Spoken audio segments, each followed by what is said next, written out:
eles querem fazer dela uma deusa, né? Uma intercessora. Então, por isso que existe todo o culto a Maria. Então, em cada cultura, essa deusa vai ter um nome diferente. Semíris vai ser representada de forma diferente. Sempre com a criança, a mãe e a criança. E isso vai passar, nós vamos ver, vai chegar ao catolicismo romano, justamente com o culto a Maria e a criança. Semíris também é Star, Diana, Artemis, a deusa de Éfeso. Então ela vai representar dessa forma também. Atos vai falar sobre ela. Em Éfeso é um demônio que roubava a glória de Deus e hoje engana sua filha. Essa representação da Mulher Maravilha tem um sentido por trás disso. Os desenhos que são feitos, eles têm algo, quem cria tem algo por trás dele. Muitas vezes a gente não conhece a história. Tem um pastor que chama, acho que ele é Leon, tem um vídeo dele que fala sobre a Disney. O que está por trás da Disney, as mensagens subliminares que estão nos desenhos da Disney. Principalmente de cunho sexual, para influenciar as crianças desde cedo. São mensagens, é um desenho que você assistindo o desenho você não percebe, porque a mensagem subliminar, ela não é captada pela visão, ela passa direto e vai direto para o subconsciente. Naquele filme O Rei Leão, que creio que a maioria assistiu, foi recorde de bilheteria, tem uma determinada cena que aparece no filme, no momento que o Rei Leão ele está no topo da montanha e que ele bate a pata, levanta-se uma poeira. A nossa visão não consegue perceber isso. Mas quando você diminui a velocidade da imagem, por trás daquela poeira aparece a palavra sex em inglês. Então isso é chamado de mensagem subliminar. Essas mensagens subliminares, elas são proibidas por lei, mas são dificílimas de combater. Estão em quase todos os comerciais. Teve uma empresa nos Estados Unidos que o faturamento dela, ela vendia ração para gato. E o faturamento dela, devido à concorrência, tinha caído. Ela fez uma propaganda. Na nossa cultura, nós gostamos mais de cachorro. O americano gosta mais de gato. E gato lá é tratado como um rei. Gato lá fica no sofá, assiste televisão, tudo mais. Então ela fez um comercial com uma mensagem subliminar, e essa mensagem subliminar, o gato assistindo a televisão, estimulava ele a ter mais fome. Consequentemente, ele ia comer mais e a empresa ia vender mais ração e ela resolveu o problema dela. Às vezes a gente recebe determinados vídeos no WhatsApp e que vem determinadas imagens e fala assim, vê o que você consegue enxergar por trás dessas imagens. Às vezes vem uma paisagem, a gente só enxerga a paisagem. Aí quando você atenta para os traços da paisagem, você vê a figura de um homem, de uma mulher, você vê a figura de um casal mais velho, ou outro tipo de figura. Isso são chamadas mensagens subliminares. Às vezes você está em casa assistindo televisão, passa uma propaganda, e você não está nem com vontade de tomar um refrigerante, nem nada. Daí a pouquinho, te dá aquela vontade de tomar um refrigerante, e aí você vai lá na geladeira e abre o refrigerante. Ou seja, aquele comercial, ele tinha uma mensagem subliminar que estimulou você a desejar tomar um refrigerante. As músicas, pela mesma forma. Às vezes nós escutamos determinadas músicas e você fica assim, gente, essa música não sai da minha cabeça. Ou seja, são mensagens que estão por trás dessa música, que nós não percebemos, não conhecemos, e que estão inseridas ali. O pessoal do marketing usa demais mensagens subliminares.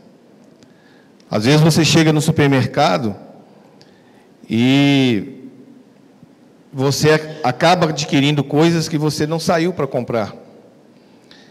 Eu lembro um dia que eu estava precisando de uma mesa com algumas cadeiras, e eu falei com minha mãe assim, vamos ali no Barro Preto, que tem uma loja lá que tem essas cadeiras com a marca que nós estamos querendo. Chegamos lá, a loja não tinha cadeira, o modelo que eu queria. Aí eu falei com ela assim, então vamos lá no Shopping Del Rey, que o Shopping Del Rey deve ter. Aí chegamos no Shopping Del Rey, começamos a transitar pelo Shopping Del Rey. Nós trouxemos bacia, pizza, bolo, nós trouxemos um monte de coisa, menos as cadeiras. Nós fomos comprar cadeira. Quando você passa determinadas situações no supermercado, você pode observar, você chega num supermercado, onde que fica a padaria? Lá no fundo. Ou seja, eles te obrigam a transitar todo o supermercado para você chegar na padaria. Normalmente, eles colocam na porta algumas promoções que você não está precisando dela. Mas você olha que a promoção e fala assim, não, está barato, vou levar. Criança, você pode observar, os produtos são colocados na altura dos olhos dela. Não é em cima, é na altura dos olhos da criança. Porque a criança vai passar, vai ver, vai desejar. As cores influenciam. McDonald's, por exemplo, branco e vermelho, tudo isso tem um significado. Por quê? Lá é um local de rotatividade. Eles não querem que você entre lá e fique lá sentado a noite toda comendo um sanduíche. Eles querem que você vá, faça o seu lanche e vá embora. Para quê? Para chegar outros e ter o espaço para eles. Então, as cores também são definidas dessa forma. Então, vamos voltar à nossa aula aqui, porque não é o nosso tema. Só estou falando por causa desses desenhos e que eles têm tudo uma mensagem por trás. Não é à toa na nossa cultura, a nossa amiga, né, a Cidinha, que é padroeira do Brasil, foi eleita pela maioria, né, tem feriado para ela e tudo mais. Aí tem a Igreja Católica reverenciando ela.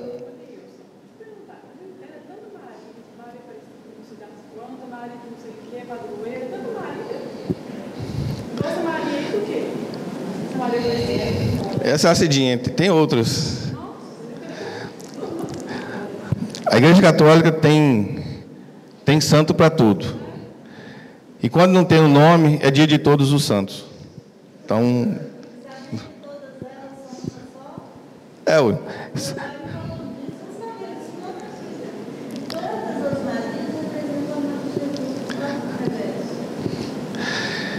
E aí nós vamos voltar. Falamos de Nimrod, falamos da mãe, Semíramis, agora vamos falar de Talmuz, o filho. Quando que Israel vai envolver com ele? Jezabel, filha do monarca Sidônio, Etibaal, casou-se com Acabe. Todos conhecem a história. Rei de Israel levou a região da antiga Babilônia na forma cananita, cognato de Baal, o deus Tamuz. Então, Israel é outro que vai ser envolvido com a cultura babilônica, cultuando a Baal. Vai fazer sacrifício de crianças, oferecendo a Baal. e vai ter dura repreensão de Deus por causa disso. O culto a Tamuz, como eu disse, ele originou dessa forma. Ela se divulgou uma notícia da morte dele, que teria sido causada por ferimentos de um javali, e que ele tinha ressuscitado, né? Como que se cultuava Tamuz? Ele era colocado numa esquife, fazia-se a procissão, cultuando esse Deus, e depois comemorava-se a ressurreição dele. Tinha todo um ritual, com pranto e tudo mais, as mulheres iam chorando, inclusive lá em Ezequiel 8,14 vai falar sobre isso, que as mulheres estavam sentadas chorando, cultuando a Tamuz. Após a solenidade do pranto, explodia as manifestações de regozijo e tudo mais, da ressurreição. Isso nada mais é, nos nossos dias, a chamada Semana Santa. Em Sabará, por exemplo, tem o culto ao Cristo morto. Tira uma imagem de Jesus Cristo morto, de lá tem todas aquelas romaria pela cidade, orações, velas e tudo mais, e no domingo celebra a ressurreição. Então, as coisas que acontecem nos nossos dias, principalmente as celebrações religiosas, elas têm uma origem. Às vezes nós vemos, quando não éramos cristãos protestantes, participávamos disso, sem ter o conhecimento de que isso, da origem disso. E aí vem algo muito interessante que vai estar presente nos nossos dias, que eu vou falar mais à frente, o culto a Tamuz. Tamuz envolvido com o ocultismo. Os caldeus, eles desconheciam os fenômenos da natureza. A questão do raio, questão da fase da lua, a intensidade do calor do sol, questão da noite, das trevas e tudo mais. Eles desconheciam isso. E eles começaram a aceitar esses fenômenos como fenômenos religiosos. E não precisa ir muito longe. Diversas vezes nós deparamos na televisão pessoas que surge a notícia que determinada imagem está chorando, ou está chorando sangue, e as pessoas irem para lá para cultuar. Agora, você imagina esse povo nessa época, nessa cultura, sem esses conhecimentos que nós temos hoje. Que esses fenômenos são fenômenos naturais, e nós sabemos hoje por que eles ocorrem. Mas nós temos que voltar no tempo e entender que eles não tinham o conhecimento que nós temos hoje. Então, eles aceitavam todos esses fenômenos como um fenômeno religioso. Diante disso tudo, Tamuz recebe o nome de Saturno, que significa oculto, misterioso, escondido, encoberto e desconhecido. Ou seja, diante desses fenômenos, os caldeus vão interpretar esses fenômenos como algo religioso e vão se envolver nesse culto, e Tamuz vai receber o nome de Saturno. Qual que era o grande problema da época? Hoje nós temos luz elétrica. Quando, por algum problema, a energia acaba, é um caos. Porque nós estamos acostumados com a luz elétrica. Eles não tinham luz elétrica. A única fonte de luz que eles tinham era o sol e a lua cheia. Imagina um povo sem cultura, pobre, ele vai começar a adorar esses fenômenos. Vão tratar esses fenômenos como fenômenos religiosos. Então eles vão adorar o céu, vão adorar a lua, e aí vai surgir a necromancia e tudo mais, todos os estudos a respeito disso. Para eles, as trevas eram um horror. E para nós também é. Eu estou te falando, quando não tem energia elétrica e fica tudo escuro, a gente fica meio perdido. Aqueles mais cautelosos, hoje tem luminária que ela fica carregando, quando acaba a luz ela acende. Quando eu era um tempo atrás, a gente guardava uma caixa de vela. Eu tenho uma lá em casa até hoje, que mantém a tradição. Sempre falo com a mulher, não mexe nessa caixa de vela. Porque a mulher adora, você põe num lugar, ela vai lá, mexe, arruma, tira e põe em outro lugar. Quando você procura, não está lá mais. Então eu falo com você, você pode mexer em tudo, arruma tudo, mas não mexe na caixa de vela. Porque na hora do escuro, eu sei onde ela está. Fica a caixa de vela e fica a caixinha de fósforo. Então já vou direto lá e resolvo o problema. Agora, se tirou de lugar, já era, o homem não acha não. Aí surge a veneração religiosa ao Deus Sol. Então eles vão começar a adorar o Sol, vão começar a adorar a Lua. Era algo que preenchia a vida deles. O Sol era importante, porque além de iluminar, trazia o calor. Então eles vão começar a adorar o Sol, vão começar a adorar a Lua, como sinônimo de proteção e paz.